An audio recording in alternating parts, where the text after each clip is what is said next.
Olá, você do Brasil, de tantas partes do mundo, muito boa noite, bem-vindo à TV Canção Nova. Um prazer enorme, mais uma vez, a gente se encontrar aqui no nosso programa Além da Notícia. Espero que seja uma noite muito agradável para você também que está em nossa companhia. Bom, começando o nosso programa da noite de hoje, eu não vou anunciar um tema, vou anunciar hoje um convidado especial e vou anunciar hoje também um convidado que vai nos trazer importantes informações sobre um trabalho específico do governo federal. Eu recebo com muito prazer, na noite de hoje, em nosso programa, o Coronel André de Souza Costa, secretário especial de Comunicação Social do governo federal. Coronel André, é um prazer recebê-lo. Muito boa noite. Obrigado por estar conosco. Boa noite, o prazer é todo meu. Boa noite a todos aqueles que nos assistem pela TV Canção Nova. Coronel André, secretário especial de Comunicação Social do governo federal. Esta secretaria é uma secretaria importantíssima do governo, né? Comunicar é muito importante, né? Então, para nós, recebemos essa atribuição, a SECOM, ela tem essa missão de levar à população brasileira aquilo que é feito no âmbito de governo federal. E para ser muito específico e muito concreto com você, a propaganda do trabalho ou aquilo que é mostrado do trabalho que o governo federal realiza a cada dia é uma incumbência dos senhores lá. Sim, comunicar de uma forma geral e inclusive por meio da publicidade oficial, né? Bom, e a gente quer saber como é que o senhor foi parar num trabalho como esse. O Coronel André, ele é da Polícia Militar do Distrito Federal, bacharel em Segurança Pública, pós-graduado em Gestão Estratégica de Segurança Pública, Ciências Policiais e Gestão da Comunicação nas organizações, e tem uma porção de outras atribuições importantes aqui que a gente vai fazer menção, mas também um currículo muito importante do coronel. O senhor foi conselheiro de polícia na Missão de Paz da Organização das Nações Unidas no Timor-Leste. Quanto tempo? Sim, por um ano. Por um ano. Por um ano eu estive na ONU em missão mesmo, né? Depois eu tive outra oportunidade de formar policiais para irem para a ONU na Suécia. Pois é, aqui, ó, e uma de suas atribuições nesse trabalho era orientar e supervisionar a reestruturação e o aprimoramento da comunicação institucional nas unidades da Polícia Nacional do Timor-Leste. Esse trabalho na Suécia, ao qual o senhor acaba de fazer menção, o senhor lá foi professor convidado num curso de preparação de policiais para atuação em missões de paz no Centro Internacional das Forças Armadas Suecas. E a gente não imagina que o Brasil tem também essa expertise para oferecer, né? Assim, o nosso país é um país muito rico. Eu costumo dizer que não há melhor lugar no mundo. De fato, se a gente pode usar aquela brincadeira que nós fazemos, Deus é brasileiro, porque aqui estão todas as maravilhas, inclusive do ponto de vista de potenciais de pessoas, né, vamos dizer assim, os grandes cérebros nós temos aqui no nosso país. É um prazer recebê-lo, sinta-se em casa. E agora eu vou pedir que a nossa equipe mostre o trabalho que preparou sobre a biografia do Coronel André e também um importante trabalho da Secretaria de Comunicação do Governo Federal. André de Souza Costa é coronel da Polícia Militar do Distrito Federal. Tem bacharelado em Segurança Pública pela Academia de Polícia Militar de Brasília. É pós-graduado em Gestão Estratégica de Segurança Pública, Ciências Policiais e em Gestão de Comunicação nas Organizações pela Universidade Católica de Brasília. Foi Policy Advisor, conselheiro de polícia na Missão de Paz da Organização das Nações Unidas no Timor-Leste, responsável por orientar e supervisionar a reestruturação e o aprimoramento da comunicação institucional nas unidades da polícia do país, como parte do projeto de reforma do setor de segurança. Atuou também como professor convidado em curso de preparação de policiais para atuação em missões de paz na Suécia. Coronel André foi assessor-chefe adjunto da Assessoria Especial da Presidência da República e, desde abril de 2021, é chefe da Secretaria Especial de Comunicação Social, SECOM, do Governo Federal, que faz parte do Ministério das Comunicações. A SECOM é responsável pela assessoria da Presidência da República e coordena a comunicação do governo, assim como as ações de publicidade e a atuação do governo nas mídias digitais. Voltando agora, Coronel, eu gostaria de saber como é que o senhor foi parar neste trabalho tão importante que o governo tem. Bom, eu fui convidado para ser assessor-chefe adjunto da Assessoria Especial do Presidente. Então, isso ali, início de 2021. De lá para cá, ou seja, nós fomos desenvolvendo algum trabalho ali dentro nas atribuições da assessoria especial e a minha história, o meu currículo era do conhecimento do presidente. Houve uma necessidade de mudanças na SECOM, então havia um caminho mais ou menos traçado, uma ascendência natural dentro do setor que eu estava, em função da saída do meu chefe, que foi assumir o Ministério das Relações Exteriores, o nosso ministro França, e a tendência natural, pelo que se traçava ali dentro da presidência, eu deveria assumir essa função. Belo dia o presidente chamou e me passou, falou, conheço seu currículo, tem uma missão importante, quero saber se você ajuda o seu país nessa área. E eu respondi para ele a forma como ele também responde muitas vezes, né? Um soldado que vai para a guerra e tem medo de morrer é covarde. Eu falei, presidente, a missão é difícil, a missão é árdua, mas eu estou com o senhor, estou com o nosso país e vamos em frente, vamos juntos. E parei por lá. Eu gostaria de saber, olhando para o seu currículo, a gente não imagina, mas as nossas polícias no Brasil e os nossos policiais no Brasil, eles têm essa possibilidade de adquirir essa formação toda que o senhor tem? Como é que é oferecido isso aos policiais? Qual é a estrutura das nossas polícias? A gente olha para um currículo como o do senhor, é admirável. Assim, muito não se conhece a respeito da formação policial, né? Então, no nosso país, isso fica meio que abafado. Mas a carreira do oficial, em especial, a nossa formação das praças, ela é muito séria, muito rígida. Ela dura, em média, de 7 a 9 meses de formação de um policial militar. Então, ele aprende a lidar com vários setores, né? Além do direito, vai para além do direito. Direito, relações humanas, psicologia, policiamento comunitário. Ou seja, a nossa missão ela é com o público, é lidar com pessoas. Então, cada pessoa é um mundo, né?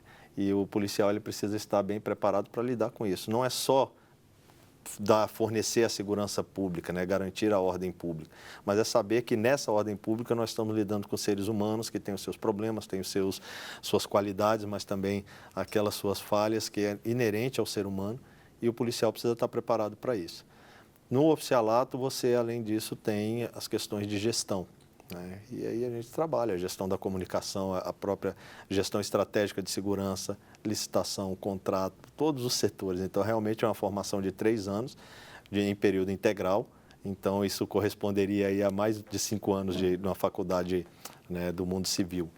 Então, é uma formação muito extensa e acaba te dando muita experiência. Então, vamos citar o exemplo da Polícia Militar do Distrito Federal.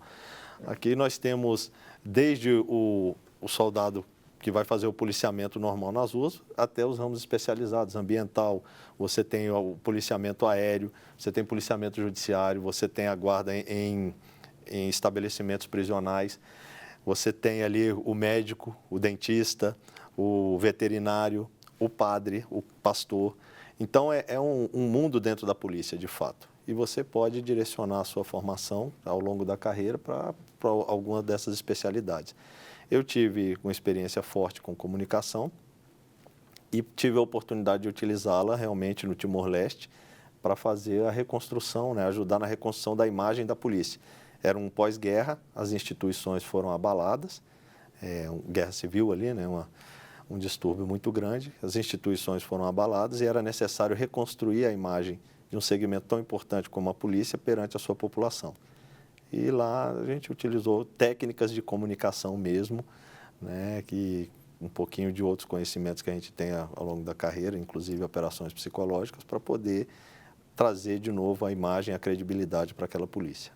O senhor que é um militar, e para quem é militar, entende muito bem e sabe essas possibilidades todas. Agora, o nosso povo comum não sabe a riqueza que existe dentro desse mundo militar, essas possibilidades todas. E eu imagino que para a polícia militar, ter alguém com um currículo como este, que vai para fora, presta esse serviço importantíssimo no momento de pós-guerra, quando o Brasil está formando forças ali com outros países, é uma grande honra para uma polícia militar como a do Distrito Federal, que faz isso, e imagino que outras também de outros estados brasileiros. Mas vamos lá, a gente vai voltar a falar sobre essas questões aqui, mas eu quero agora também trazer um pouco mais bem para cá, bem para a nossa mesa. Nós estamos na TV Canção Nova e o senhor conhece muito bem essa casa. Eu gostaria que o senhor nos dissesse por que o senhor conhece bem a Canção Nova. O que aconteceu?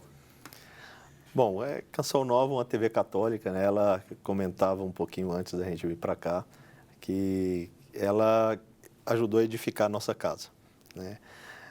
Tem uma passagem bíblica que diz que a esposa, ela edifica o marido, né? E na minha casa isso foi muito verdade.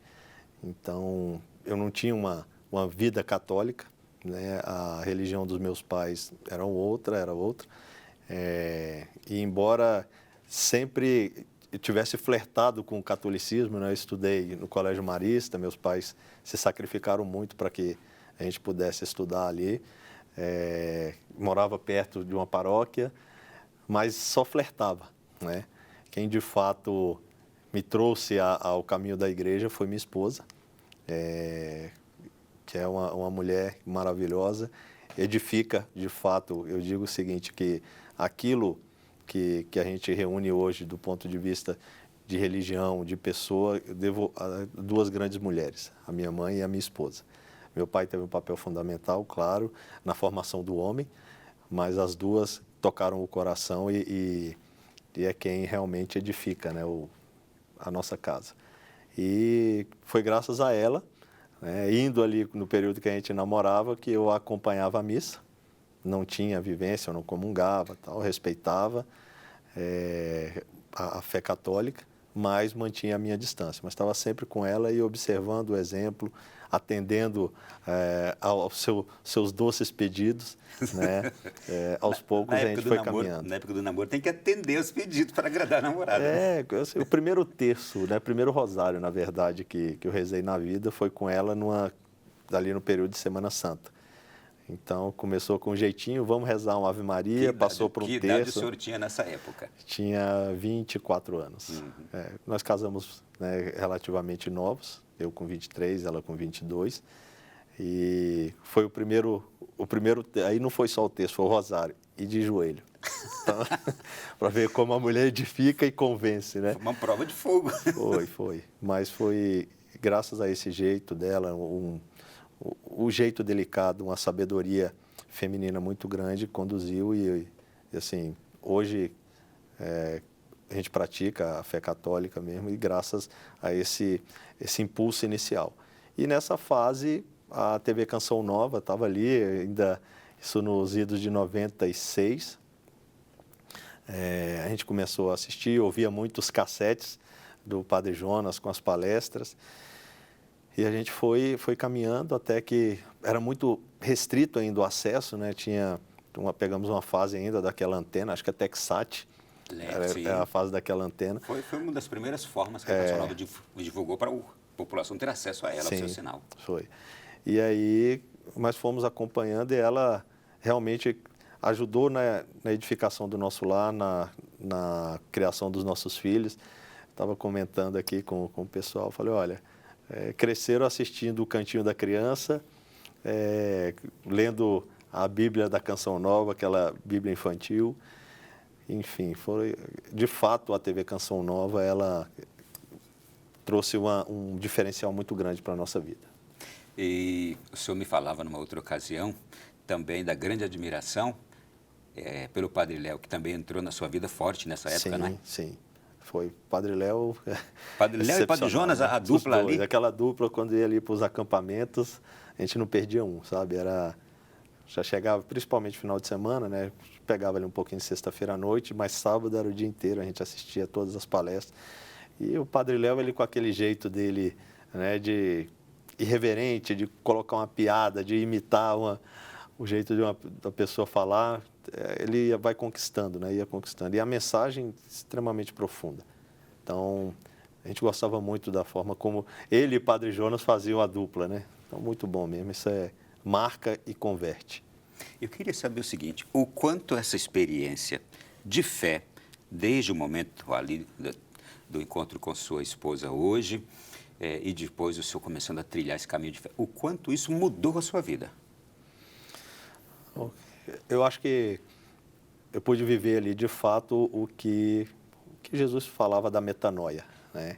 A vida realmente mudou da água para o vinho.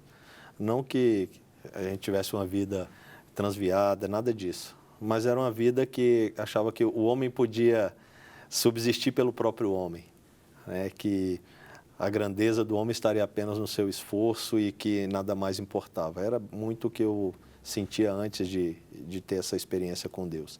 Já era militar? Já estava no militarismo. Eu tive uma formação, meu serviço militar obrigatório eu fiz NPOR, que é um núcleo de preparação de oficiais da reserva, fui da arma de artilharia. No meio militar você é desafiado em vários aspectos. Eu fui desafiado pelo meu instrutor, que falava que eu não seria o primeiro colocado. E isso mexia, né? O ego, o homem que movido pelo ego. E, de fato, quando eu colocava na cabeça, não, vou conseguir, e fazia. Então, fui primeiro colocado nesse curso. De lá, já ingressei na Academia da Polícia Militar, passei no concurso. Da nossa turma, muitos fizeram, mas só eu passei. Então, fui para lá, para a polícia, então já era militar. E engraçado que assim, justamente por, talvez esse é um movimento de aquela tentação da soberba, né? O homem que acha que é demais por si só. E na nossa academia havia momentos ali com capelão, e eu simplesmente pegava, tá bom, tá falando isso daí, mas minha relação com Deus é direto e eu consigo o que eu quiser fazer, eu vou conseguir. E a gente vê que não é bem assim, né? Na verdade, Jesus fala, olha, eu sou a videira e vocês são o fruto. Sem mim, nada podeis fazer. Então, hoje eu tenho consciência disso. Eu sei que tudo na nossa vida é graça. Eu uso muito o lema ora et labora. Você deve trabalhar sim, deve fazer a sua parte, afinal Deus quer isso. Mas você tem que fazer isso com a oração, ou seja, com Deus sempre ao seu lado. Eu costumo, eu inicio o meu dia com uma oração que eu aprendi com o padre Paulo Ricardo, que inspirai, Senhor, as minhas ações e ajudai-me a realizá-las, para que todas elas em Ti comecem e para Ti se encaminhem. Então, eu acho que esse é o segredo. Eu queria perguntar para o senhor, que é um militar, que é um homem de fé, que eu sei, qual é a relação que há entre o militarismo e a fé, ou as semelhanças que existem entre o militar e a fé, o militarismo e a fé? Porque a gente sabe que ambos são movidos, ou para a vivência de ambos, existe algo extremamente importante, a determinação. Mas como é que você olha para esses dois aspectos da vida? Hoje eu costumo me inspirar muito também nos santos militares. Foram vários. Então, algumas demonstrações grandes de fé vieram de militares. Olha o centurião que falou, não, senhor, não sou digno que entra na minha casa. Só diz uma palavra e meu servo será salvo. Meu servo será curado. Nós tivemos Longuinote, aos pés da cruz. Longuinho, São Longuinho. Verdadeiramente, esse era o Filho de Deus, uma profissão de fé. Nós tivemos Cornélio.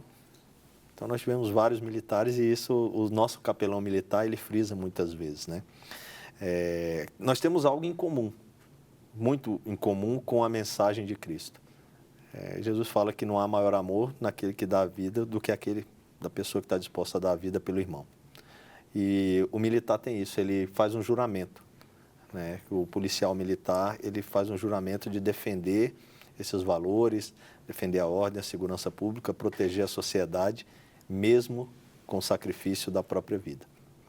Então, eu vejo que já há uma semelhança aí, quando você vive bem a sua missão, ela é uma missão que acaba te santificando dia a dia, né?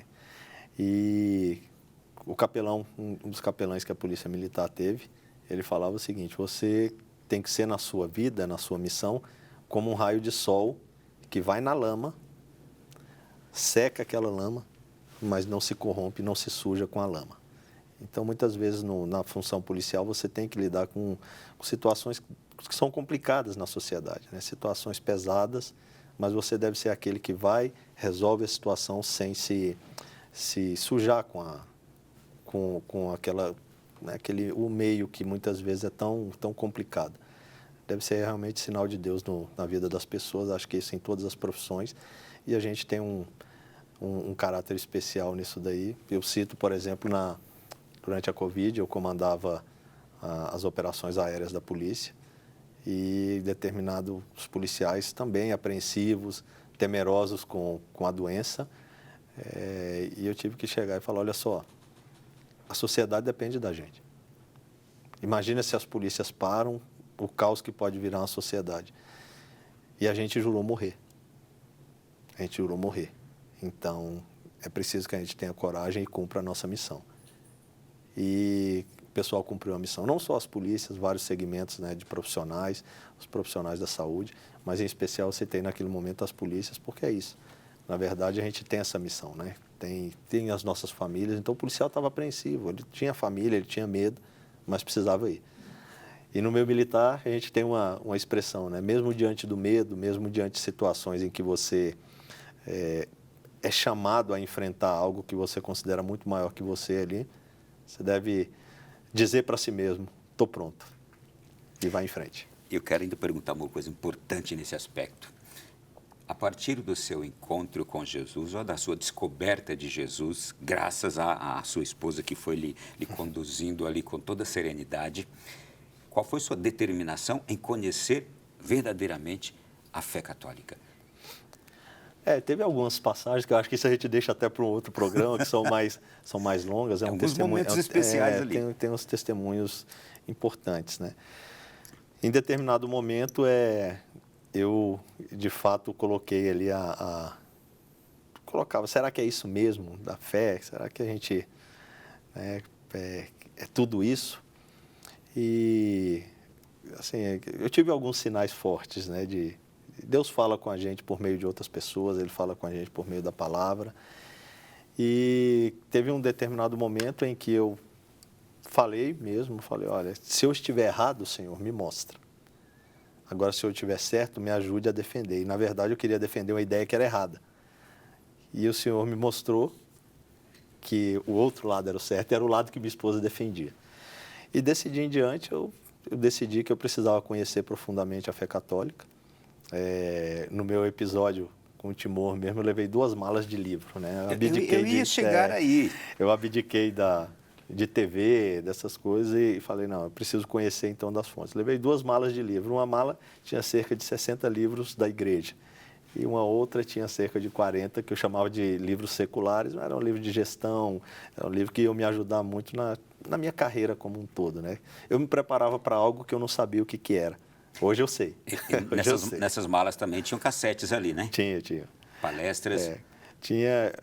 Na época ainda tinha o Walkman, né? Eu usava um pouco do Walkman ali e tinha CD também. Então eu levei os dois, o Walkman e o CD. Eu consegui transformar muitas palestras dali para o CD e eu ouvia muito disso. Lá no Timor, na verdade, quando chegava à noite, você trabalha de domingo a domingo e à noite você tinha que ocupar a sua mente com alguma coisa. Cada um escolhia um. Eu escolhi ler e ouvir as palestras que são mais edificantes. Quais palestras o senhor ouvia? Quais livros o senhor lia? Lembra de alguns? Tem uma que me marcou muito, do Padre Jonas, lá atrás, que era: se não vos converterdes, perecereis do mesmo modo. Você que está em casa aí, copia. Depois você procura, tá? Está na internet. Ela é bem... Ele fala do episódio da Torre de Siloé, daquela passagem bíblica, e assim, isso marcou muito. De livro, eu não vou lembrar do título agora aqui, mas é do Padre José Augusto, falava do matrimônio. E é uma coisa assim, bacana, porque a pessoa fala, pô, vai ficar 1 ano fora. Minha esposa ficou aqui com os 3 filhos, e a gente, de fato, é ruim essa separação. E a gente achou um modo, né, dentro da fé, de estar sempre juntos. Então, o fuso horário no Timor é de 12 horas daqui para o Brasil. Então, na verdade, 7 da manhã aqui, 7 horas da noite lá. E eu tive uma graça de que nos 2 lugares que eu servi, eu sempre estava muito próximo de uma igreja católica. E embora as missas fossem celebradas em Tetum, que é a língua mais falada entre o timorense mesmo, lá você tem Bahasa, Tetum e alguns falam inglês. Uma população mais idosa falava português, não era o caso. A missa ela era celebrada em Tetum. E então eu conseguia encontrar a Mônica e minha família na missa, por causa do fuso horário. Então a gente falava, olha, na hora da comunhão a gente vai estar junto. Que bonito isso, hein? Aliás, isso que muitos de nós consagrados vivemos, né? Quando saímos também em missão, eu, por exemplo, quando fui para a Itália, e minha esposa, que era minha namorada, ficou aqui, vivíamos a mesma experiência e dizíamos a mesma palavra que o senhor acabou de dizer. Na missa, na hora da Eucaristia, a gente se encontra. Sim, isso é muito forte. Então, eu vejo a providência nisso, né? Deus quis que os lugares para ficar lá no Timor, como você vai Command Paul, né? Que é UN Police, ou Civilian Police, você aluga a sua residência ali entre a comunidade. E no primeiro lugar que eu tive, que era Maliana, eu ficava ali a cerca de 100 metros da igreja. E em Manufarri, que era o outro distrito, eu ficava literalmente no quintal da igreja. Então a casa que eu aluguei, ela passava, quando eu saía, eu passava bem no quintal da igreja.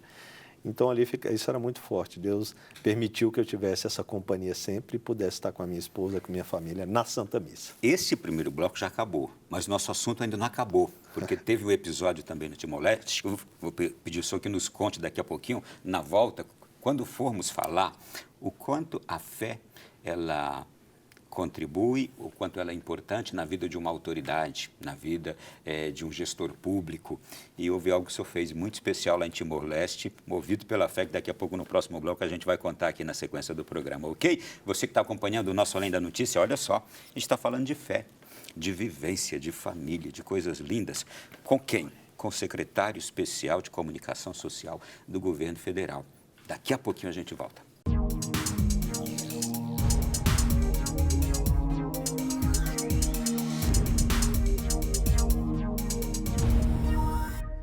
Um programa especial na noite de hoje, o nosso Além da Notícia. Tenho certeza que você está em casa, está também gostando de conversar aqui e te conhecer. Hoje, claro que você conversa com a gente vai aqui conversando.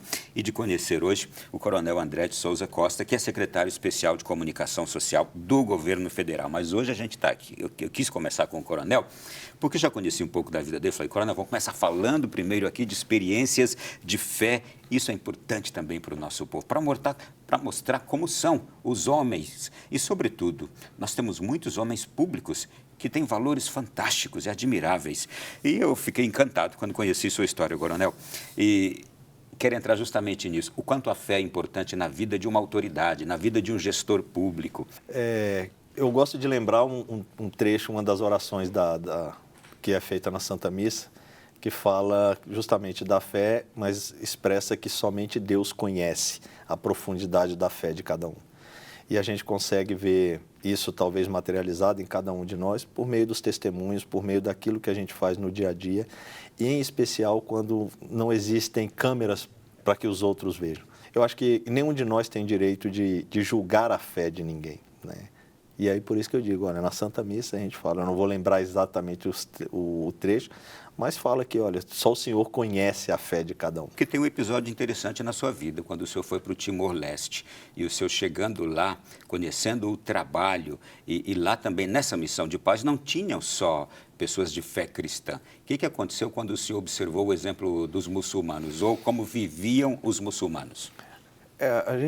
Uma missão de paz ela é interessante porque você convive com várias nacionalidades, várias culturas diferentes. Então, no lugar que eu ficava, era um centro, era próximo da fronteira, então a gente tinha cerca ali de 27 a 29 nacionalidades. Estavam ali os policiais, o pessoal internacional da ONU e alguns observadores militares de Forças Armadas. E alguns países, alguns representantes eram muçulmanos. Eu percebia que eles levavam a sério os seus cultos, né, a sua manifestação de fé, e toda sexta-feira eles tinham, mesmo durante o horário de trabalho, que é importante a gente até ressaltar, né? Na ONU você trabalha de domingo a domingo, não tem folga, é todo dia. E isso eles fizeram questão de pegar e respeitar as tradições da fé. E, então eles tinham na sexta-feira uma parte do dia dedicada a viver a sua religiosidade. E eu percebia que católicos e evangélicos, eles não estavam exercendo, não tinham essa mesma oportunidade. Então, eu fui ao chefe da polícia, aquele que comandava todo, né, é o Police Commander, e falei da necessidade. Eu falava, olha, eu também quero no domingo, ter, então, esse período para que a gente possa ir para a missa, os evangelhos possam ir para o culto. E ele era muçulmano, né? Ele era paquistanês. E ele falou, tá bom, é justo. E aí a gente conseguiu ali que aos domingos o pessoal também cristão fosse liberado para realizar os seus cultos, né? Pra, no caso, ir para a Santa Missa ou o culto evangélico. Quando o senhor deu essa notícia para os cristãos, qual foi a reação? Aí todo mundo falou, por que a gente não pensou nisso antes, né? E foram, e aí passaram a frequentar mesmo sem problema. Porque muitas vezes você poderia ter uma chefia que atrapalhasse ou que não quisesse isso, mas aí a gente conseguiu estender para o Timor-Leste todo isso aí. Bom, vamos começar a mudar de assunto agora. Lá no Timor-Leste, o senhor foi para supervisionar a comunicação em unidades militares naquele tempo ali de conflito. Quanto à comunicação, ela é importante nos aspectos diversos da sociedade e num momento como esse aqui de conflito. Ali havia são nas unidades policiais, lá a polícia deles não é militar, é uniformizada, tem um regulamento também bastante rígido, mas não chega a ser considerado militar. Mas o contexto é que definia isso, né? Então havia um descrédito da instituição, como eu disse aqui no início, e era necessário retomar essa confiança. Ora, se você não é capaz de comunicar todas as mudanças que foram feitas na polícia, como a ONU atuou ali, como que os padrões foram modificados, e até para estabelecer uma confiança não só na sociedade, mas nos próprios integrantes da polícia, porque esse relacionamento ele tem que ser mútuo. É preciso que a polícia receba, ou seja, tenha consciência de que aquela sociedade acredita no trabalho dela, e é preciso que a sociedade acredite no trabalho da polícia para que essa relação ela possa realmente florescer. E a melhor forma de fazer isso foi comunicando justamente as mudanças que foram feitas, como os padrões foram modificados, a necessidade de esquecer aquele passado, né? De dar uma nova chance para a instituição que surgia. Então, isso a gente utilizou técnica de relações públicas mesmo, utilizou vamos dizer, princípios de publicidade, porque não havia dinheiro para publicidade. Na verdade, alguns lugares não tinham nem TV, o rádio chegava de maneira muito precária. E nada melhor também do que o próprio policiamento comunitário. A polícia comunitária a gente utilizou de uma maneira muito expandida para poder reatar, né, essas relações. Então, um pós-guerra, né, seja ele um conflito civil ou seja um conflito bélico mesmo, ele causa marcas profundas na sociedade. E você precisa conversar, assim como num relacionamento em casa, o diálogo é importante, né? A discussão da relação, as famosas DR, são importantes para que você, se comunicando, apare essas arestas e feche algumas feridas. Isso também num relacionamento de polícia-sociedade, num momento pós-conflito, isso é muito importante. Então, essas técnicas foram essenciais. E, sobretudo, quando uma guerra que deixa tantos traumas está ali tão recente ainda. Sim. Né? Então, se torna, de fato, uma missão dificílima. Mas vamos mudar aqui de assunto ainda. Isso aqui eu acho que é uma coisa importantíssima. O senhor foi professor convidado no curso de preparação de policiais para missões de paz no Centro Internacional das Forças Armadas Suecas. Em que circunstâncias surge um convite como este aqui? Porque a gente fica... Nós que somos o Brasil, brasileiros, temos aquele complexo de virar. Mas o Brasil tem algo assim tão bom para oferecer para a Suécia, por exemplo? Esse é o chamado Sweden, né? Lá são formadas as forças da OTAN. A Suécia tem um ponto importante para formar efetivos da OTAN e também havia essa unidade que preparava esses policiais para a ONU. A OTAN que está agora tão em alta discussão se a Ucrânia entra ou não para aceita as forças de paz da OTAN. É uma das razões do conflito agora entre Ucrânia e Rússia. Okay. A OTAN tem um papel muito importante ali, né? Então tem todo um contexto histórico. Mas o fato de estar sediado na Suécia, então eles têm representantes na ONU mesmo ali, com essa parte de ensino, então nesse local são formados. Bom, quando eu servi no Timor-Leste, o nosso chefe de pessoal era um sueco. E eu fiz uma amizade muito grande com ele viu a qualidade do trabalho que a gente estava desenvolvendo. E nós nos encontramos alguns anos depois e ele falou, poxa, aí, como é que tá? Como é que estão as coisas no Brasil?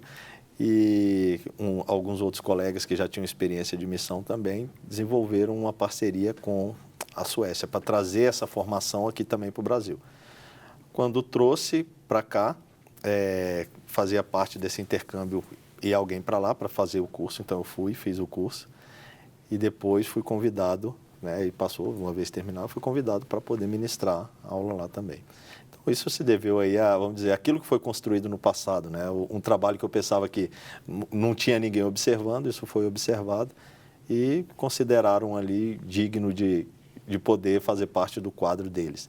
Então, na época fui eu e uma outra policial, nós dois fomos convidados para lá e tivemos aí também essa missão.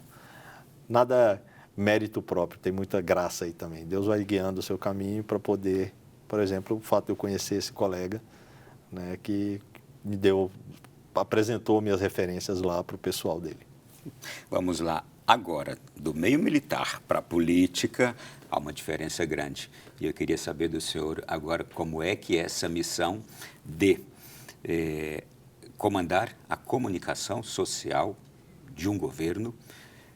O senhor veio com uma experiência vasta no campo militar e vir para a política. Quais diferenças o senhor encontrou e observa? Assim, eu acho que tive uma facilidade, né, nesse ponto, porque a minha história na polícia, eu já tive que servir numa unidade que cuidava das embaixadas, então a gente tinha muito trato com o embaixador, é um trato político, querendo ou não. Dentro da própria polícia, você tem relações com autoridades, então isso não é algo totalmente novo, né?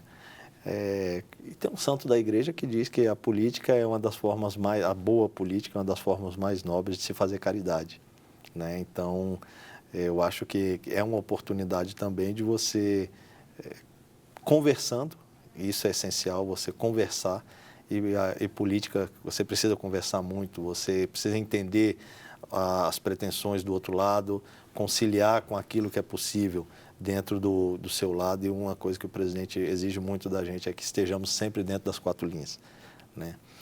E nisso eu levei a minha espada para o meu gabinete, porque ela traz uma mensagem muito inspiradora, né? Pro lege vigilanda. Tem uma espada lá? Está lá, está lá. É? Pro lege vigilanda. Então, pela vigilância da lei, pela observância da lei, né? Então, isso é muito importante que você conheça esses limites e ouvindo, conversando, acho que principalmente ouvindo, você consegue entender o outro lado que se coloca ali diante de você e buscar soluções que tragam o melhor para o país. Então, acho que é que eu falo, Deus capacita, né? Então, Ele traz a gente para esse meio e dá para a gente também a capacidade que você precisa para poder desenvolver a missão. Então, eu encaro como missão, é um desafio a cada dia, é bom que é um aprendizado também a cada dia, e eu tenho certeza que essa experiência trará bons frutos aí no futuro. Bom, o senhor falou de relação política, de saber como se relacionar, etc. e tal. A SECOM, do governo federal, é um dos órgãos, eu diria, muito visados, sobretudo porque trabalha com muito dinheiro, trabalha com a verba institucional. Como é que o senhor nos apresenta esta secretaria do governo e os desafios que ela apresenta a partir, inclusive, de histórias recentes também? É importante, assim, a SECOM ela ficou com uma marca em função aí de acontecimentos em governos anteriores, uma marca que não foi muito positiva, justamente como você disse, que ela lida com um orçamento significativo, que foi bastante reduzido no governo Bolsonaro. O presidente disse que esse governo ele tem que fazer mais. Primeiro é fazer, depois você mostra o que fez. Então, a prioridade não é só mostrar. Você faz realmente e utiliza o dinheiro de uma maneira com eficiência de gastos. Então, a gente tem que fazer mais com menos. É uma preocupação muito grande dele. Ou seja, a prioridade é concluir obras, é levar o bem-estar para o povo que está necessitando. Então, o exemplo da água no Nordeste é um desses, socorro para as vítimas de enchente. Então, o governo tem uma prioridade muito clara, que é sempre o bem do povo. Agora, é necessário também comunicar isso, né? O povo precisa saber aquilo que tem sido feito, as políticas públicas que estão à disposição deles, e nisso a gente procura racionalizar bem aquela verba e fazer o uso mais eficiente possível. Então, existem critérios aos quais nós estamos presos em função de legislação. Então, existem métricas. Todo gestor público ele tem que estar vinculado à transparência e à eficiência de gasto. E, para isso, o Tribunal de Contas, a própria legislação, o Ministério Público observa muito isso também. Quais são os parâmetros utilizados? Então, você tem, por exemplo, critérios de audiência. Na hora de fazer uma estratégia de comunicação, se você vai utilizar determinado meio, você tem que observar essas métricas. Isto é, deixa eu explicar bem para quem está em casa. É critério de audiência, audiência dos veículos de comunicação. A partir dessa audiência é que é analisada a parcela deste orçamento designado para a emissora A, B, C, D, rádio, televisão, jornais, revistas, etc., né? Existe a questão da audiência, o alcance, né? Qual é o público que precisa ser atingido com aquela peça que vai ser veiculada. Então, tudo isso é levado em consideração, é fiscalizado, para que haja, de fato, segurança de que não está havendo nenhum tipo de desvio, né?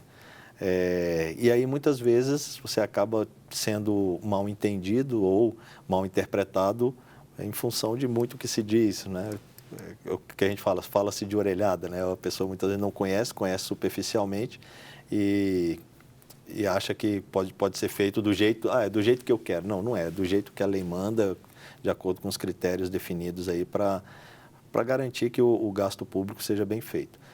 É lógico que a gente propõe algumas novas formas, então não quer dizer que aquilo que era feito no passado ou as métricas do passado, elas vão ser perenes, vão ficar o tempo todo. Não, quando a gente observa que há uma diferença que surgiu ali, eu costumo dizer bem, olha, determinada emissora pode estar ligada à televisão o tempo todo, isso define, na hora de fazer uma medida ali pelo Ibope, quantos aparelhos estão em tese ligados e qual seria uma audiência calculada. Mas isso não é, por exemplo, qualidade de audiência. Então, por exemplo, posso estar aí num comércio, está a TV ligada e ninguém está prestando atenção. Ao passo que, por exemplo, uma TV que a pessoa busca para obter, por exemplo, uma mensagem, é o caso das TVs religiosas, a pessoa que está ali, ela acredita naquilo que está vendo, ela está com o olhar fixado, ela está internalizando aquela mensagem e, logicamente, ela tende a internalizar também a mensagem que vai ser passada ali numa propaganda oficial, por exemplo. Então, existe qualidade de audiência, né? Então, a gente precisa observar isso e aí são métricas que são estudadas e são propostas também para que haja uma mudança. Então, é muito dinâmico, é algo complexo, né, que a gente vai a cada dia fazendo os ajustes que são necessários para que possa, de fato, a mensagem chegar o mais longe possível, atingir todo brasileiro. Porque tem um detalhe importante, Ronaldo, que a gente tem que observar nisso. Aquilo que o governo vai mostrar, ele tem que estar vinculado à verdade. Até porque se eu veiculo algo que não é verdade, que é mentira, vão ter todos os órgãos, a própria sociedade que vai cair em cima com toda razão. Então, se eu estou levando a verdade, é importante que quanto mais pessoas souberem essa verdade no país, melhor ele exercerá a sua cidadania, melhor ele tomará suas decisões. Então, há todo o interesse, e eu vejo que a SECOM acaba por refletir a palavra, né, a frase que o presidente usa muitas vezes, conhecereis a verdade e a verdade vos libertará. Também nesse aspecto. Então, se a pessoa sabe, olha, que foi colocado à disposição, por exemplo, a questão da prova de vida, que foi abolida, né? A gente não viu uma repercussão grande disso por parte de muitos veículos de mídia aí. Mas aquilo é um serviço para a sociedade que, poxa, quanta gente que... por experiência própria, minha mãe já tem mais de 60 anos, né, quase 70, e ela pegava a minha avó, né, levava, deslocava, muitas vezes aí pedia para mim, para o meu irmão, para a gente poder deslocar com eles para fazer prova de vida. E isso acabou, ou seja, esse governo tirou essa obrigatoriedade, e é preciso que as pessoas saibam disso, porque isso é um serviço colocado à disposição dela. Então, levar essa verdade, a comunicação oficial, ela tem que ter essa finalidade, de tornar público para as pessoas aquilo que está à disposição dela, colocado pelo Estado, que se volta para ela, né? Essa questão da SECOM e de verba publicitária foi e é um dos pontos eu diria assim, de muito conflito entre o atual governo e alguns veículos de comunicação. De fato, essa questão da verba publicitária com algumas determinadas emissoras mudou bastante mesmo como era no passado para agora? A ordem do presidente foi assim, faça justiça. ou seja, cada um vai ter aquilo que realmente, na distribuição, de acordo com a estratégia de comunicação, aquilo que faz jus. E havia uma discrepância. Essa discrepância era muito forte, inclusive, mas esses valores, então, foram redistribuídos, colocados dentro daquilo que realmente está de acordo com a legislação, de acordo com os critérios estabelecidos. Então, eu diria que o governo fez justiça, trouxe para aquilo que realmente é o parâmetro inicial aí de distribuição, né? Que a distribuição fica até uma palavra assim, não distribui, ele direciona de acordo com os parâmetros estabelecidos. E eu acho que é até a ocasião de dizer agora para as pessoas que estão em casa que existe esta verba publicitária, não é? O senhor vai explicar muito bem, vou lhe pedir isso, que é destinado de fato para todas as emissoras de rádio, de televisão, jornais, essas coisas todas, os veículos diversos, e cada um de acordo realmente com os critérios que o senhor está nos dizendo aí, com o seu tamanho, com o seu alcance, com a sua abrangência, aquela coisa toda. É uma coisa legal, está na lei, todas as emissoras têm direito, não é? Então, é importante dizer isso também às pessoas, né? Por exemplo, para receber as informações daquilo que o governo acha importante como um serviço de utilidade pública à população, de informação, como o exemplo que você deu agora da prova de vida, né? Sim, exatamente. Tem a verba, tem a forma como ela deve ser destinada e, enfim, muitas vezes a pessoa não entende, mas por que está no canal A, sendo que muitas vezes fala mal do governo? Olha só, não é por aí o ponto de partida, não é esse. O governo não financia o veículo, o governo compra o espaço para que chegue à população. O objetivo sempre é a população. Então, o próprio nome diz, né? O veículo é meio. É meio, tem definições legais para isso, nós não vamos descumprir a lei, né? E nós podemos propor mudanças na lei, e elas estão sendo propostas, para que possa trazer mais justiça também para isso e mais eficiência para esse gasto. Agora, dizer que financia a atividade de alguém que só fala mal do governo, olha, o governo não quer que fale bem, quer que fale a verdade. Só isso. Fale a verdade. Agora, quem é o objetivo final, quem é o destinatário final da mensagem do governo? É o povo. Tem que chegar nele. Qual é o meio que hoje ele está conseguindo? Não, em tal cidade é o veículo tal, é o meio tal que chega mais fácil. Em outra coisa. Tem lugar, para você ter ideia, que a publicidade oficial ela chega por meio dos poste-som. É aquele alto-falante que está no poste lá na praça e chega por ali. Se esse é o meio, vai por aí, barco-som. Nós colocamos várias vezes, principalmente no norte do país, é um barco que vai levando essa informação. Então, um cuidado que a gente tem e está buscando aprimorar isso a cada dia é garantir que interiorizar a informação do governo, que ela não fique só nas capitais, que vá mais longe. Agora, é lógico, são vários veículos que você tem para poder fazer chegar no povo e a verba não comporta isso. Então, acaba sendo uma destinação que não é grande, que não é muito significativa por causa disso, acaba ficando pulverizado. E por isso o presidente fala muito assim, olha, os veículos eles vão se eu tiver um país bom, um país que esteja prosperando, a publicidade nos veículos não vai depender do governo, vai depender dali do comércio local, as pessoas que vão anunciar, vão fazer de fato a sua propaganda. E o governo continuará levando aquela parcela dele, mas como um outro cliente, um cliente a mais, que vai levar uma mensagem específica para o povo. O senhor trouxe duas coisas aqui que eu desconhecia, barco-som, poste-som.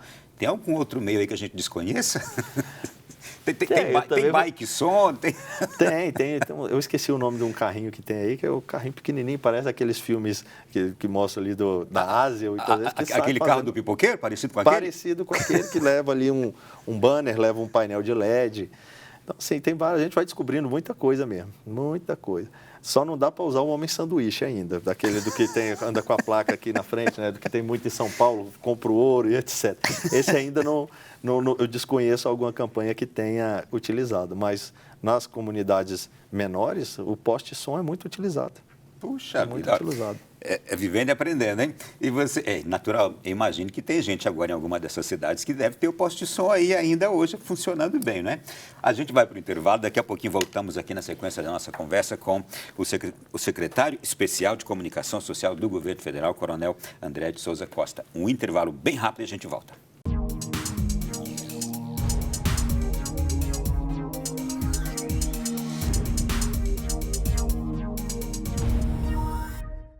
Voltamos aqui na sequência do nosso Além da Notícia desta noite com o nosso convidado, que é um prazer recebê-lo aqui, Coronel André.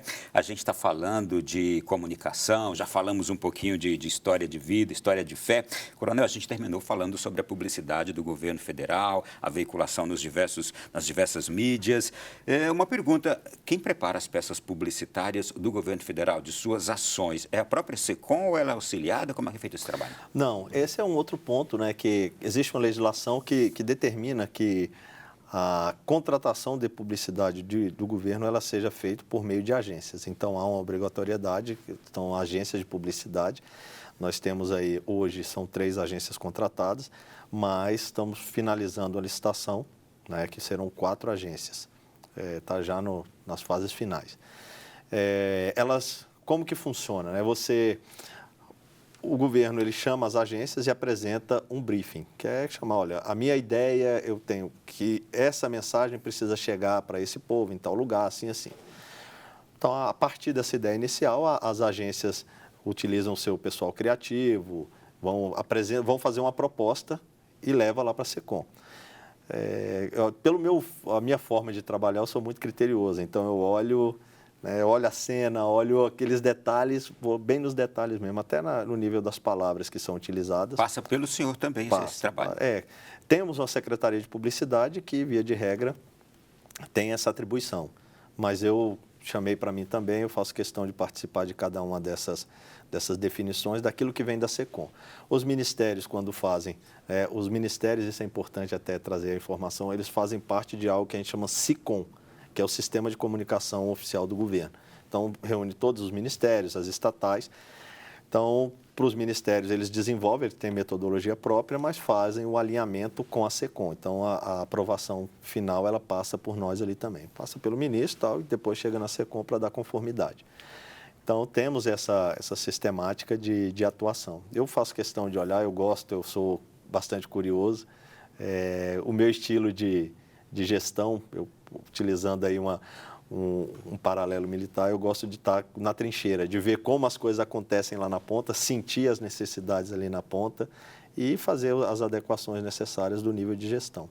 Então, é o meu jeito de trabalhar, eu gosto de fazer assim e dar o seu jeito, né? Imprime ali a linha que você quer que siga essa publicidade, que logicamente está totalmente relacionada ao governo.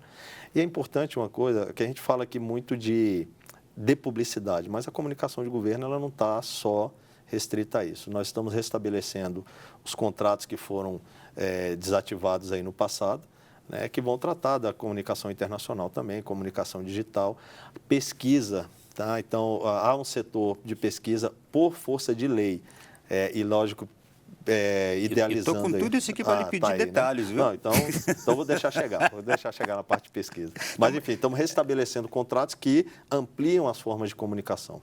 Então, a parte de RP, de relações públicas, é muito importante, está ali e a gente está restabelecendo, fazendo a reestruturação da SECOM, né? Semana passada eu completei 10 meses de SECOM. Então... O crivo também dessas peças, em algum momento o senhor chega a levar também para o presidente alguma coisa? Como é que é? Não, assim, o presidente ele dá muita liberdade de trabalho para a gente, ele confia na equipe, ele fala, né, muito disso, ele conseguiu escolher uma equipe bastante técnica, de pessoas altamente qualificadas e confia nesse assessoramento. Então, raramente ele solicita que traga para ele a peça, ele confia inteiramente no nosso trabalho. O senhor já entrou numa questão que eu vou voltar agora rapidamente nela também, porque está muito ligada. A questão da comunicação internacional, de comunicar os atos do governo ou a publicidade federal fora do país, ou qualquer outra comunicação do governo fora do país. Há uma atenção especial quanto a isso também? Foi uma das coisas que a gente chegou e percebeu uma necessidade de melhorar logo no início. Existe, infelizmente, por parte de jornalistas, de alguns veículos, vamos dizer assim, uma criação de narrativas que não são verdadeiras. São, de fato, assim, até, eu diria, maldosas, no sentido de não olhar para o bem do próprio povo ao denegrir a imagem do país lá fora, ao passar uma imagem que não é verdadeira. E esse movimento é meio que cíclico. Então, alguns veículos daqui passam a notícia, vai para uma agência internacional que replica e depois volta para cá. Entra aí meio que num ciclo de viés de confirmação de algo que não é verdadeiro. Mas, enfim, isso é outra guerra, nós sabemos disso, está muito evidente. E até acrescentando disso também, há uma outra guerra em meio a tudo isso, que é a guerra comercial, que são as disputas comerciais entre países. Sim.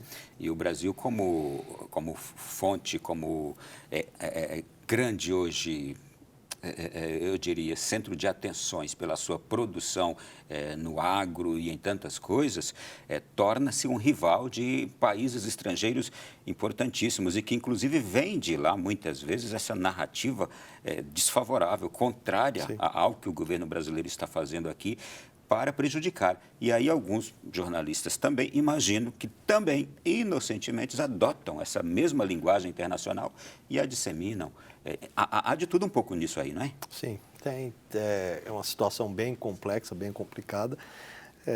Lidar com interesses aí de toda sorte é muito difícil, e principalmente quando há interesses financeiros do exterior, de algumas empresas estrangeiras, ou seja, quebrar o concorrente de maneira desleal. Querem, na verdade, deturpando a nossa imagem, né, conseguir obter aí alguma vantagem nessa concorrência. Mas, enfim, aí a questão internacional, a gente está trabalhando no aprimoramento, há uma necessidade, de fato, de haver uma contratação internacional para que a gente possa mostrar lá fora o que está sendo feito de verdade aqui dentro. A obtenção de alguns contatos em veículos que realmente queiram passar de maneira isenta a informação. Então, tudo isso a gente está trabalhando agora para recompor, né? Como eu disse, nós teríamos aí 5 pernas, né, para a comunicação, 4 delas estavam desativadas, e a gente está reativando agora.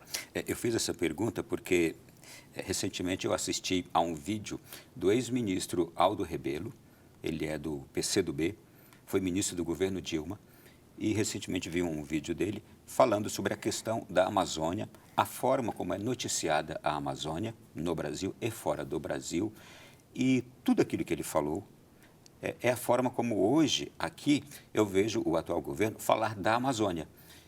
Todavia, a gente vê o mundo afora se disseminando de uma forma contrária. E aí o ministro Aldo Rebelo, já naquela época, fazia as mesmas denúncias que hoje o atual governo faz. Então, é importante a gente ir conhecendo os paralelos para se ter um discernimento exato do que é verdade ou não sobre aquilo que se diz do Brasil, de suas ações, quanto a, seja a Amazônia, seja o nosso agro, seja alguma outra coisa. Se conhecer bem, para se ter, de fato, uma real noção. Essa comunicação é importante, né? E, assim, eu costumo dizer também que o papel do receptor dessa informação, do povo em geral, é muito importante no sentido de que não se deixe levar por versões. Uhum. É muito importante que ele busque uma fonte primária de informação. E aí você pode falar, mas onde é que eu tenho essa fonte primária? Eu não vou estar puxando sardinha para a minha brasa, não.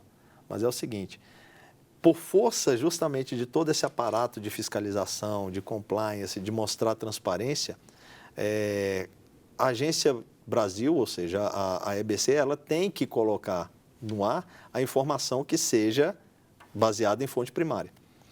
Então, pelo menos ali você vai ter a noção de que ato normativo que está sendo tratado, qual foi o ato que foi lançado, que está trazendo aquela notícia, que está trazendo aquela repercussão. Então, é importante que a pessoa não só ouça ou assista numa determinada TV ou ouça em determinada rádio aquela informação. É preciso que ela, aqui está me dizendo isso, mas será que é verdade? Deixa eu procurar em outro lugar. Existe uma tendência natural do ser humano de acomodar-se, de buscar aquilo que é o mais fácil, ou seja, que vai exigir menos esforço.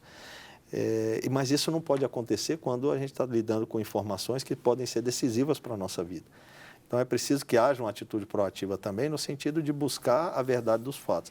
Hoje, uma fonte segura é justamente a questão da Agência Brasil, porque ali, imagina o seguinte, se a EBC coloca uma informação que é falsa.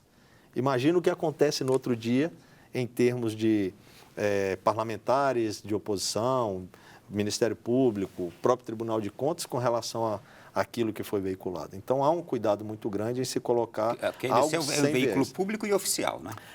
Ela é uma empresa pública. Isto, ela não pode veicular algo que seja irreal quanto Exatamente. a governo. Uma vez que faça isso aí, ou seja, as implicações para o gestor ali são muito grandes. Então, a linha que foi adotada pela atual direção da EBC é o seguinte: fonte primária sem opinião. Ponto. Eu sei que o senhor deve analisar isso todos os dias, mas vou lhe perguntar mesmo imaginando a resposta óbvia. Há uma guerra na comunicação hoje atual no Brasil? No mundo. Há uma guerra de comunicação no mundo, né? Uma guerra de narrativas. Então, a gente observou isso em alguns países, grandes países aí recentemente, em eleições. Você percebe que há um direcionamento de interesses por meio das notícias, por meio da forma como os fatos são narrados, e aí entra a narrativa. Então, há sem dúvida essa guerra. A gente vive essa guerra hoje. E é aí que surge esse termo forte, fake news. Fake news, vamos dizer, é um estrangeirismo para dizer mentira, né? Ou seja, notícia falsa. Sim. Né? Uma notícia falsa. Agora, você ouve as pessoas falando fake news de todos os lados. Elas falando sobre fake news, que uma versão do outro ali é fake news. E nessa guerra, eu acho que eu falo a briga entre o mar e o rochedo, né? Quem está apanhando é o siri.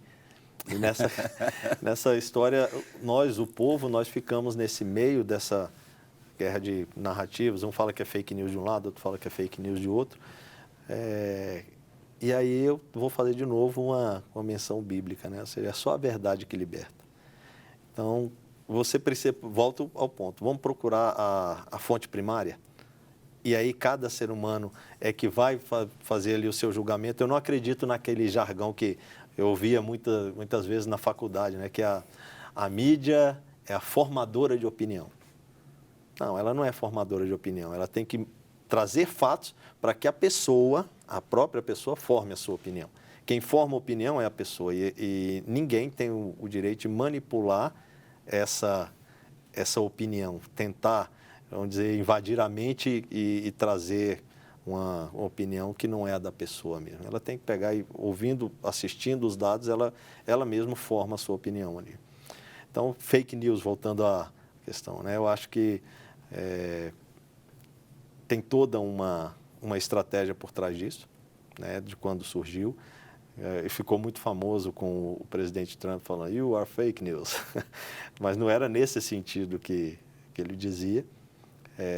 E hoje, que é um termo que está aí, que é explorado e muitas vezes até de maneira exagerada aí com a ação de alguns mecanismos que são utilizados para... Vamos avançando aqui na nossa temática. Coronel, existem lugares onde a internet ainda não chega. Todavia, está aí a passos de chegar já, não é? Mas há lugares também onde a internet está chegando hoje, talvez com mais força ainda do que os veículos tradicionais. E há uma mudança hoje também, que as pessoas estão cada vez assistindo menos televisão. O rádio, eu não sei se está perdendo tanta audiência quanto a televisão está perdendo, mas a internet, isso é indiscutível, cresceu muito. Também, o governo tem essa atenção particular também de estar chegando a este público que está hoje. Todo mundo hoje já sabe o que é o YouTube. Todo mundo já sabe o que é um canal, já descobriu tantas coisas ali. Há hoje uma atenção do governo. A gente já sabe de muitos atos fazendo com que a internet chegue a todos os lugares. Mas há uma atenção especial do governo quanto a isso? Sim, sim. Nós fazemos análise daquilo que se chama aí comportamento de mídia, né?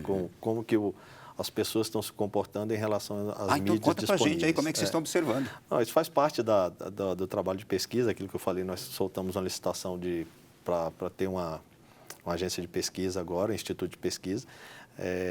Não é para fazer pesquisa eleitoral, não. Na verdade, é entender comportamentos para que você possa direcionar bem a verba de publicidade, a verba de comunicação. Então, rapidamente, voltando aqui, que é uma coisa importante. Há já um trabalho quanto a isso, a estabelecimento de um instituto de pesquisa para que especificamente você está falando? Não, para que a gente possa entender justamente o comportamento da população em relação à mídia para saber, não adianta eu veicular algo do governo de maneira massiva, ou maciça nesse canal aqui, nesse veículo. Eu tenho que colocar o que está sendo mais assistido hoje aqui. Nessa cidade, ali é o jornal impresso, na outra é rádio. Então, a gente faz esse mapeamento. É o chamado comportamento de mídia. E aí, sem dúvida, nesse acompanhamento, a gente vê a evolução da internet, vê a evolução de determinadas redes sociais. Umas evoluem, outras involuem. Isso é mapeado. Então, de fato, há um crescimento da internet. Eu não creio na substituição total dos veículos, né? Eu acho que vai haver uma complementariedade. O celular hoje é aquilo que a gente chama de segunda tela. Muitas vezes você está assistindo o jogo ali na televisão e está comentando com ele aqui numa rede social. Então, eu creio muito na complementariedade. Mas entender esse comportamento é importante para você ter um gasto mais eficiente. Então, a gente faz sim essas pesquisas, a internet está crescendo, mas a gente não pode deixar de lado os outros veículos. Eu acho que trabalhar de uma maneira complementar é o que a gente chama de estratégia de comunicação. A gente vê também isso, né? Não só o que vai falar, mas por onde vai falar. Esse trabalho está sendo feito. Isso poderia nos responder se o governo hoje já conhece os resultados de suas ações ou isso está sendo já preparado para conhecer? Não, a gente já tem alguns números, agora isso é sempre atualizado, né? É sempre atualizado. Então, nós já temos alguns números, já fazemos o direcionamento das estratégias de acordo com esses números aí. Muito bem, gente. Nós vamos sair agora para o nosso terceiro intervalo aqui do programa de hoje e já a gente volta para o último bloco aqui com o Coronel André falando sobre essa questão da comunicação institucional do governo federal.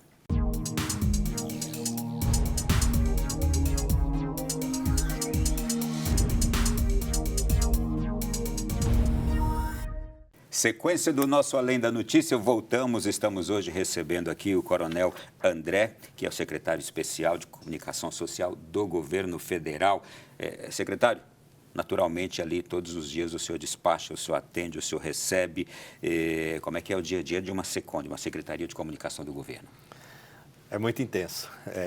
Eu falo assim, às vezes eu chego no final do dia, eu falo até para minha esposa, né? Porque volto dentro do carro despachando também. Aquilo que eu não consegui ver de WhatsApp, de mensagem de e-mail, eu volto para casa despachando. Então, a gente chega ali por volta de 8, 8h30, sai por volta de 8, 8h30 da noite e sai porque chega assim, pronto, hoje já não dá mais, deixa eu ir embora, senão eu não consigo. É muito intenso, você recebe várias pessoas, né, externas. Eu faço questão de receber, uma das premissas que eu adotei para a SECOM foi justamente receber todos para conhecer, né, qual é a necessidade de cada um, onde o calo está apertando, o que está acontecendo no lugar X, Y. Então, eu sempre recebo, faço questão de receber. Então, a Aninha cuida lá da minha agenda, ela já sabe mais ou menos o ritmo ali.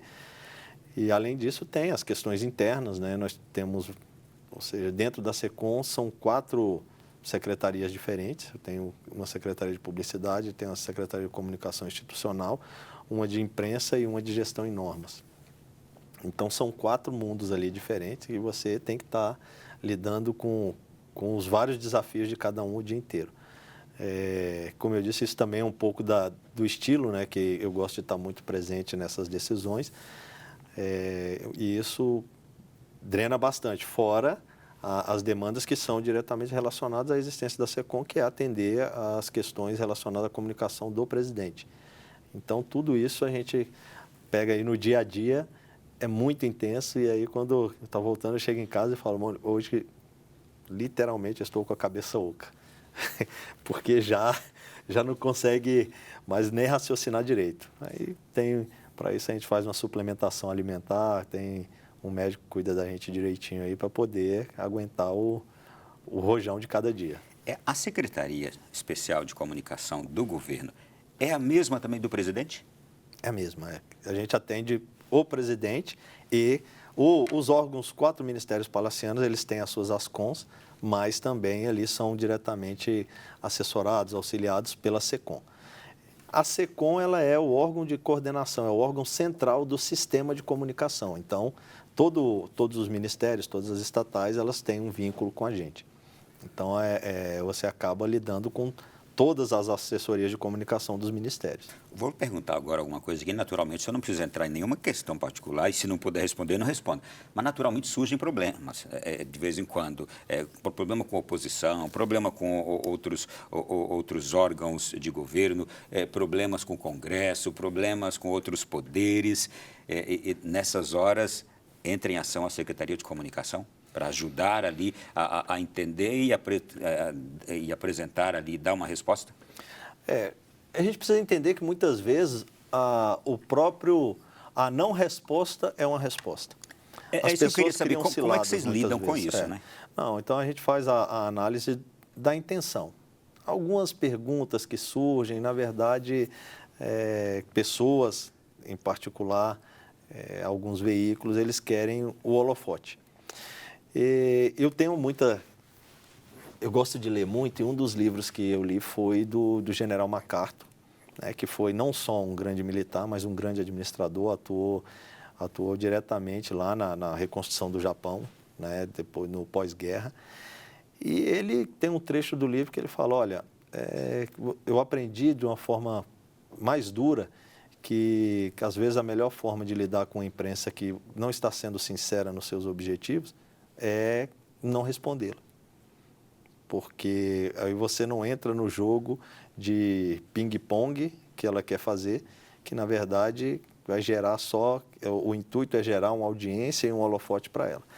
Então, algumas provocações, algumas situações, você não responde, a verdade vai prevalecer, você sabe que ela vai prevalecer e acaba não dando holofote para quem não está querendo ser honesto no cumprimento da sua missão. Eu costumo dizer o seguinte, os jornalistas, os meios de comunicação têm um papel muito importante na democracia, têm um papel muito importante para o povo. Mas é preciso que eles estejam imbuídos também de maneira sincera da sua missão. A partir do momento em que esses veículos são utilizados aí para conduzir uma política para um lado específico que eles querem favorecer pessoas A ou B, então perdeu a sua finalidade e acaba sendo algo que prejudica a sociedade e não a favorece. Então, a gente aprende a lidar com isso. Eu atendo muito bem os jornalistas que vão falar comigo. Eu acho que as pessoas... Eu procuro ver sempre o lado bom da pessoa e mostrar o nosso lado bom também. Agora, para que a relação seja sincera, o nome já diz, né? Ela precisa ser sincera. Preciso ter honestidade de princípios e de objetivos. Então, do ponto de vista da SECOM, existe esse desejo de estar fazendo sempre o que é certo e muitas vezes você tem que não dar vazão às pretensões que não são tão corretas de alguns que se colocam aí no nosso caminho muitas vezes. Eu vou aproveitar e fazer uma ligação das coisas. O senhor pelo seu próprio currículo, é um especialista em comunicação. E eu perguntaria para o senhor analisa de que forma a comunicação que nós temos hoje em nosso país, e não vou nem abrir o espaço para o mundo, mas vivemos num momento, eu perguntei agora há pouco sobre guerra de comunicação, o senhor já me disse que sim, mas a qualidade da comunicação que a gente tem hoje, eu não vou puxar no mundo não, vamos trazer para o Brasil. Bom, qualidade da comunicação que você diz, em termos de veículo, em termos de pessoas? Em termos, inclusive, da própria postura dos comunicadores, em função de hoje a necessidade que se tem de não se abrir mão do caráter, de não se abrir mão da sua própria lealdade, finalidade do jornalismo e aquilo que se faz. Eu acho assim que o ser humano ele vive hoje uma crise de identidade, né? Acho que a gente acaba não conseguindo descobrir muitas vezes a nossa razão de vida. Eu creio que o ser humano ele é vocacionado, ele tem uma vocação intrínseca que ele, sabe, meio que já nasce para determinada área. E é preciso que a gente seja fiel a essa vocação. A fidelidade à vocação ela tem que estar atrelada a princípios morais, princípios éticos. E eu acho que quando isso é quebrado, ou seja, quando isso não recebe o devido valor no exercício da nossa profissão, seja ela qual for, isso vai ficar prejudicado. você não consegue, de fato, fazer aquilo para o que você veio, né? O Cazuza tem uma música que fala que tem gente que vem ao mundo e perdeu a viagem. Eu acho que perder a viagem é justamente você não ser fiel àquilo que é a missão que Deus te deu, a missão que você se propôs a abraçar quando escolhe uma profissão. Então, talvez a gente esteja vivendo essa crise de identidade, uma necessidade extrema de aparecer, uma necessidade de ser superior aos outros, e para isso você está disposto a ter uma moral flexível. Eu acho que aí muita gente se perde nisso, entendeu? Eu acho que não... eu recebo alguns comentários muitas vezes, falam, mas você é secretário de comunicação e quase não aparece. Eu falei, minha função não é aparecer. A minha função é fazer com que as obras do governo, que as ações de governo, que as políticas públicas apareçam, não eu. Então, eu preciso ter essa consciência. Eu não estou aqui para aparecer, para fazer a minha vontade, eu estou aqui para fazer o meu dever, a minha missão, né?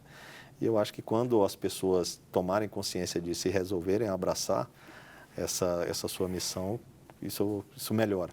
Vai melhorar a qualidade não só do jornalismo, mas de todas as profissões que nós temos. Acho que é aquela história, né? Você não precisa olhar que você está empilhando tijolos, você pode olhar que está construindo uma catedral, dentro do seu trabalho ali. Então, acho que a gente pode melhorar muito em função desse retorno à ética e à moral. Tem um assunto aqui que eu não queria deixar de perguntar, mas antigamente a gente, para ter informação, acordava cedinho, ia na banca do jornal, ou ligava o rádio cedo, a televisão nem sempre chegava, mas também veio a televisão para a gente se informar, ligava para ter aquela coisa toda. Hoje a gente tem informação na palma da mão, hoje a gente tem a internet e, em meio a tudo isso, surgiram também muitos influenciadores. Como o senhor analisa também hoje este surgimento e que cresce cada vez mais esse segmento, nós temos hoje youtubers para tudo. E para as questões políticas também, temos os analistas diversos entrando ali também. É um outro campo hoje que está disseminado por aí. Como analisar também isso, essa novidade recente? Assim, a internet como um todo, ela abriu um espaço para que todos pudessem se expressar, né? E ali, vamos dizer, é como se a gente estivesse num grande salão onde cada pessoa pudesse ir lá, subir num palanque e falar, expor suas ideias. Eu vejo como tudo na vida, você tem o lado positivo e negativo. Então, realmente, surgiram vários influenciadores, surgiram, eles expandem as suas ideias, alguns têm boas ideias, outros não tão boas, mas isso tudo vai passar pelo filtro de quem está recebendo aquela mensagem. Eu acho que a gente vai ter que trabalhar esse discernimento. A pessoa, ela não pode acreditar em tudo que ouve. Ela precisa querer buscar realmente a profundidade daquele tema para tentar encontrar a verdade. Então, assim, tem coisas boas. YouTube, o próprio nome, YouTube, ele quer dizer, YouTube é TV, né? YouTube é você na TV, você levando a sua mensagem. Então, tem muito canal bom, tem muita coisa também que não é tão boa, vai passar por nós. Então, cada um de nós, como consumidor desse conteúdo, a gente é que vai precisar fazer a avaliação do que presta, do que não presta, do que é verdade, do que não é verdade. Então, eu não consigo enxergar, assim, trazer para cá, dizer isso é bom, isso é ruim. Não, porque tem coisa boa e tem coisa ruim. Agora, quem consome quem vai definir quem vai ser meu influenciador ou não sou eu. Não é porque a pessoa se intitula um influenciador que eu tenho que acatar isso como uma verdade. Ah, não, fulano é influenciador, o que ele fala é verdade. Não. Isso, o nome já diz, ele está tentando te influenciar para as ideias dele. Essas ideias estão de acordo com o seu conjunto moral? Essas ideias fazem lógica no seu processo de raciocínio? Então, é um canal que está aberto, é um canal que a gente precisa olhar com cuidado pessoal, assim como se você estivesse numa roda de amigos e você tem uma pessoa que fala para você tomar determinada atitude, que vai contra o que você acredita, e outra que está dizendo para você fazer algo que é de acordo com o que você acredita. Você escolhe quem vai te influenciar. Então, eu não consigo ver como só lado negativo, nem só lado positivo. E eu aqui, então, faço um fechamento dessa sua resposta dizendo o seguinte, pegando palavras do senhor também, é a gente observar bem quem são aquelas pessoas que estão lá oferecendo para nós o seu conteúdo. se tem princípios morais, se tem princípios éticos, se não tem uma moral flexível, outro termo que o senhor utilizou aqui, porque de fato é um campo aberto, um campo vasto, que tem de fato muitas ofertas, né? Eu me lembro quando a internet explodiu, o grande Humberto Eco, ele foi um pouquinho até preconceituoso com a questão da internet. Ele dizia assim, é preciso ter muito cuidado. Pelas primeiras observações dele, ele dizia, porque a internet se tornou o púlpito de muitos idiotas. Então, a gente tem de tudo ali. Tem gênios, tem loucos, pode ter esse termo utilizado pelo Humberto Eco, e é preciso que a gente tenha critérios para saber quem a gente está ouvindo. Sim. Né? Por exemplo, nós citamos Padre Léo aqui no início. Hoje, quando eu quero olhar uma palestra do Padre Léo, eu vou lá no YouTube, Padre Léo encontro. Então, assim, é uma ótima ferramenta que você pode usar para o bem ou para o mal. Então, escolha o bem. Muito bem.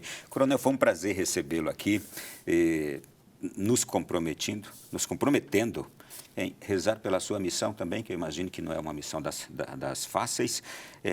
Obrigado por ter participado conosco do Além da Notícia desta noite. Certamente, quem está em casa agora nos acompanhando pode descobrir coisas importantíssimas que não sabia. Sim, eu que agradeço essa oportunidade. Acho que é sempre bom, e em especial, poder estar vindo à casa que me formou durante muitos anos, utilizando a internet, utilizando a TV, utilizando a rádio. Então, as palestras, os livros da Canção Nova. Então, isso é muito significativo para mim, e poder vir aqui contribuir um pouquinho com história de vida, mostrar como é um pouco do governo, né? Isso é muito importante. Eu que agradeço a oportunidade, e a SECOM está lá de portas abertas para todos vocês. Muito bem. Olha, aquela experiência vivida pelo coronel com a esposa dele quando trouxe para a Igreja Católica, de fazê-lo rezar ali um rosário, só não esqueceu não, continua com o rosáriozinho sempre aí, sempre, né? Sempre. Eu venho para o trabalho rezando meu terço e que inicio ali pedindo realmente que Deus conduza os trabalhos, que São Miguel proteja a nossa batalha. É sempre assim. Sem ele, eu não posso fazer nada. Um abraço carinhoso à sua família, à sua esposa Mônica, viu? Muito obrigado. Eu que agradeço. A você que esteve em casa também, a nossa gratidão nesta noite. Olha, uma semana importantíssima para nós, na Canção Nova, já fechando o mês de fevereiro. Não esqueça da sua contribuição com a Canção Nova neste mês, hein? Grande abraço a todos. Fiquem com Deus. Até semana que vem no nosso próximo Além da Notícia.